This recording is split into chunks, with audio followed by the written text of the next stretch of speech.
Warns of a speculative blowoff and says markets in China are getting a little unruly. That's not panic talk.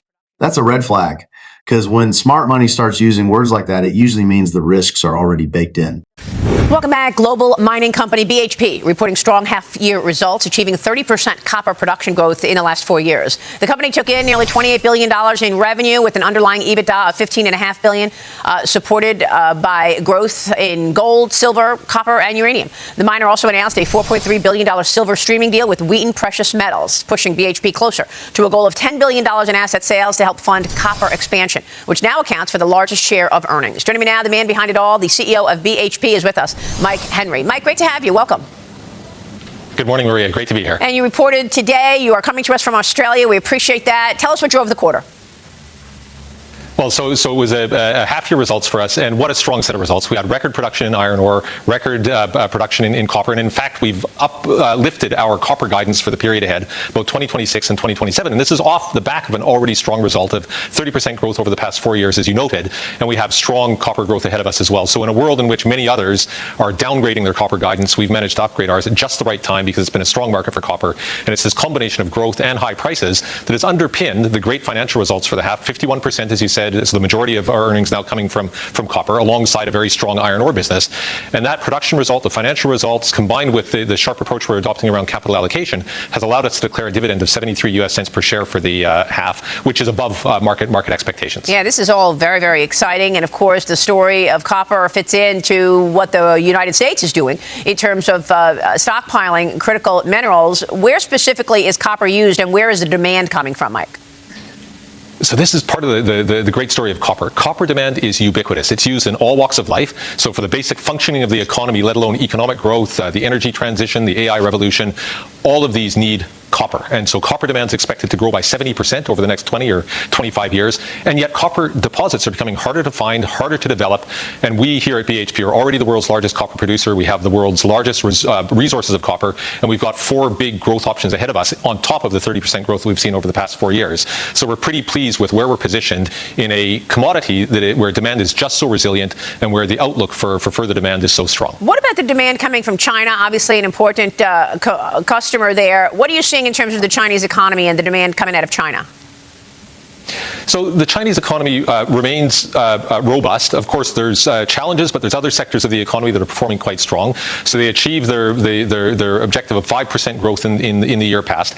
And some of the segments of the Chinese economy that are performing most strong are actually quite metals and minerals intensive. So demand for our commodities has remained strong. And of course, on top of that, we're seeing strong future demand for copper in economies right around the world because of things like the AI revolution. We're expecting 7% of copper demand by 2050 to be coming from AI. So that's a pretty exciting story as well. It sure is, all at a time that the United States is in competition with China in terms of winning the AI race, and that has a lot to do with these critical minerals. We spoke with Treasury Secretary Scott Bessent on this program last week, and he talked about the president's Project Vault, where he is trying hard to amass a very big project of critical minerals. Here's the Treasury Secretary with me. Watch.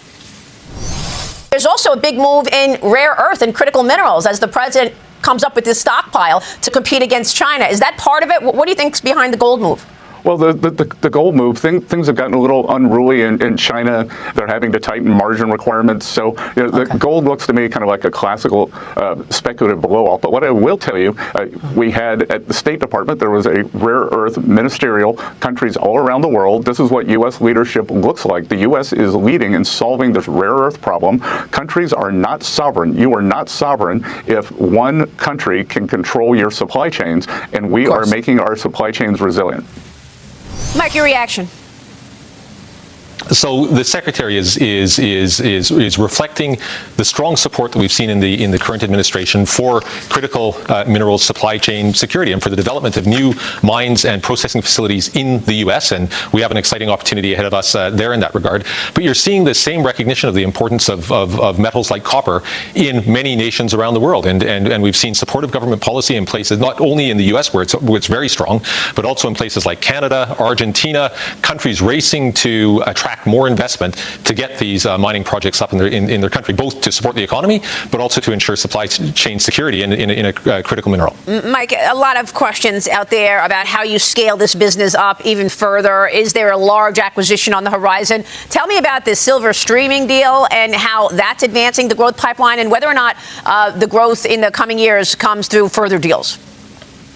Well, so if all we do over the next 10 years is run the base business better and better year in, year out, and we can see the value that's being unlocked through that already, and develop these big growth options that we have in copper, alongside that, we've got a pipeline of growth options in potash. That is already a great news story for shareholders, and we outlined some of the specifics of that in our results presentation today. So BHP is very fortunate, and we've been quite deliberate in crafting a strategy that isn't dependent upon M&A for growth. But of course, for the right opportunity, and those opportunities are few and far between, where we can see value to be created for BHP shareholders, we've got the ability to pursue it, but there's no burning need for BHP to pursue M&A. Now, on the silver streaming deal that you mentioned, that's about us being really sharp in how we think about capital allocation, freeing up capital where we can generate value for shareholders, and then redeploying that into higher returning growth options across the portfolio. And you've backed this next wave of mining operations with a selection of 10 new early-stage exploration and tech companies as part of this Explore initiative, aiming to integrate geological data and emerging technology. So is that sort of what the decision will rest on, where specifically the mining opportunities are across the world?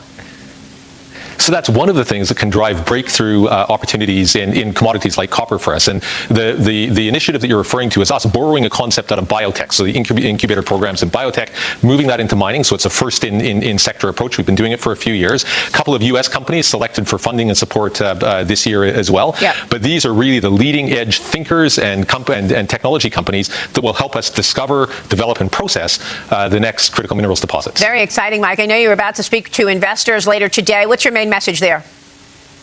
So the main message is that this is a business that's performing really well. We're doing exactly what we said we would do, including on the reshaping of the BHP portfolio and the unlocking of a lot of future growth. And so this combination of a very stable business, very stable cash flows, high margins, combined with the growth options that we now have in the portfolio, that's what creates long-term shareholder value. And you can see the fruits of that effort in today's results and this above consensus dividend that we've declared. All right. It's a great story, and congrats on the first half. Mike, good to see you this morning. Thank you.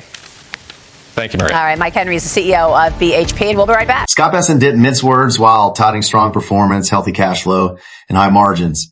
He also dropped a warning that cut through the optimism. China is starting to look unruly, and parts of the market are veering into speculative excess.